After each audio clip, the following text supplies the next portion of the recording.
சிவந்தி academy Tiruchendur SBI PO-வுக்கான சிறப்பு online பயிற்சி வகுப்புகள் நடைபெறுகிறது. கோவளத்தில் நடைபெற்ற தாவேக தோழமை கட்சிகள் ஆலோசனை கூட்டத்திற்கு பிறகு தாவேக கூட்டணியில் இணைந்ததற்கான காரணம் குறித்து நாடாளுமன்ற உறுப்பினர் துரை வைகோ விளக்கம் அளித்தார்.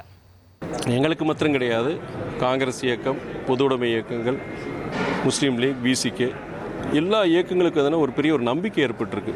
எதன் அடிப்படையில்னா மதசார்பின்மை, சமூக நீதி, கூட்டாட்சி தத்துவம், கூட்டணி ஆட்சி, அது இல்லாமல் ஒரு ஊழலற்ற நேர்மையான வெளிப்படையான ஒரு நிர்வாகத்தை அவங்க கொடுத்துட்ருக்காங்க. இதுதான் எங்களை இந்த கூட்டணிக்கு வரவழைச்சது. இன்றைக்கி கூட்டத்தில், கூட்டணி இயக்க தலைவர் கூட்டத்தில் எல்லாரும் பாராட்டினாங்க.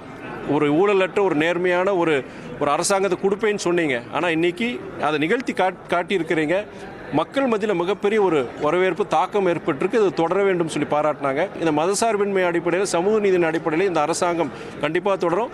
இந்த 2 மாதம் 3 மாதம் இது சொல்கிறவங்களுக்கு நான் சொல்கிறேன், நான் இந்த அரசாங்கம் 5 வருஷம் 5 வருஷம் மட்டும் கிடையாது, அதை தாண்டி இந்த அரசாங்கம் இருக்கும், நிலைத்து நிற்கும் சொன்னார். சிவந்தி அகாடமி திருச்செந்தூர் SBI PO-வுக்கான சிறப்பு ஆன்லைன் பயிற்சி வகுப்புகள் நடைபெறுகிறது.